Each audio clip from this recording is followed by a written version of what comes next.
explicando aqui um pouco sobre essa aula, gente. A gente falou um pouco sobre tabelas e qual seria a regra para definir o que é uma tabela. Vocês já observaram nas aulas anteriores o que é uma tabela propriamente dita e o que é um intervalo personalizado que a gente pode editar, que foi o que eu acabei de fazer aqui, tá? Eu criei um intervalo personalizado. Mas o porquê que o mercado chama isso aqui de tabela? Existe uma regra lógica de visualização, que é o quê? Sempre que eu tenho um título de uma tabela, ele precisa, vejam a diferença. Eu vou copiar aqui essa tabela logo abaixo e vou colar só valores. Aqui é a tabela bem crua, né? É como você exporta de um sistema, como você pega na internet, vai estar assim. Então, veja que aqui, enquanto eu tenho aqui pouco mais de 7 linhas, eu consigo visualizar, consigo fazer uma leitura até ok. Mas quando eu estou falando aqui de um intervalo de 1.000 linhas, 10.000 linhas, isso aqui já fica cansativo e é fácil de você confundir e se perder, né? O que é título, o que é dado. Então, muita atenção a isso. Então, qual é uma regra que não é absoluta, mas é muito praticada no mercado? É o seguinte, se você tem um intervalo, o título ele sempre precisa estar destacado. Então, normalmente você dá uma cor mais forte, ao fundo da célula e a fonte ela vem com a cor mais clara. Você pode inverter essa posição, deixando a fonte escura e o fundo claro. Mas aí já parte para uma outra perspectiva da parte de design e apresentação gráfica. Logo abaixo, o título ele precisa estar no topo da tabela, claro.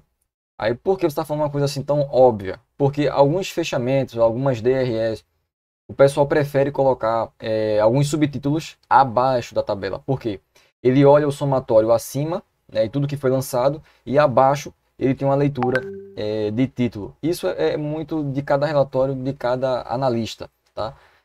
Não existe uma regra para dizer se é certo ou se é errado. O que vai dizer se é certo ou errado é a forma como você entrega esses dados e como as pessoas vão fazer a leitura dessa informação. Tá? E logo abaixo nós temos aqui a personalização dos dados. Então, os nossos dados eles não precisam estar destacados assim como é o título.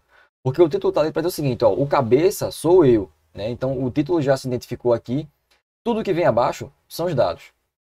Mas, eu até frisei aqui ó, que a formatação condicional ela é uma grande aliada para essas tabelas. Porque, veja, eu agora vou adicionar aqui uma formatação condicional de intensidade, tá?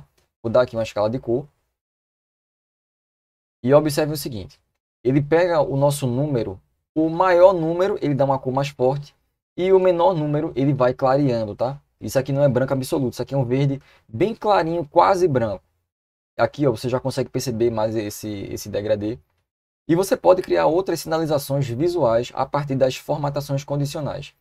Então, nesse caso aqui, o seu dado ele não tem uma alegoria, mas a formatação condicional ela vai te ajudar a visualizar melhor. Então, ao invés de você ficar procurando algum pico na sua tabela, quando você ativa uma formatação condicional, ela já salta aos olhos com uma cor, com um símbolo, para que você identifique que ali há um problema ou, como a gente costuma dizer, uma oportunidade.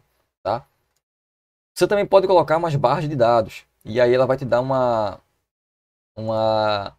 dimensão do tamanho. Dimensão e tamanho ficou, né, ótimo. Mas ela vai te dar uma ideia melhor do seu dado a nível de razões e proporções. Então você vai ver aqui a sua barra. Então o maior número é o que enche a célula inteira e os menores números ele vai variando seguindo a mesma lógica daqui do intensidade de cor. Tá bom? Então para tabelas guarda essa informação. Tá? Você sempre precisa destacar o texto do título para identificar que o que vem abaixo são dados e assim, com a junção dessas duas alterações, você consegue montar uma tabela básica. Vocês também podem optar por uma tabela mais no estilo mais clean. E se vocês clicarem aqui em formatação de tabela, logo após selecionar o intervalo de vocês, observem que eu tenho aqui ó, títulos mais definidos, né? Eu tenho um título mais forte, mas aqui ó, nesse formato de tabela, agora eu tenho uma tabela mais clean e aí você vai me dizer, mas e agora? Como é que eu faço? Pelo menos a tabela, quando ela é clean, o título ele tem que estar em negrito. Tem que ter alguma coisa para destacar e diferenciar ela dos dados. Porque se isso não acontecer, você corre o risco de confundir as informações, tá? E principalmente se você faz uma alimentação incremental, por exemplo, você tem uma tabela e recebe dados de outras áreas. Então você vai copiar e colar logo abaixo. Qual é o risco? Se você não tem isso aqui destacado e você, porventura, estiver um pouco distraído, você pode copiar o título da sua tabela e colar como um dado logo abaixo aqui dos demais dados. Isso pode causar uma confusão. Até você perceber, você já passou aí algumas informações equivocadas, tá?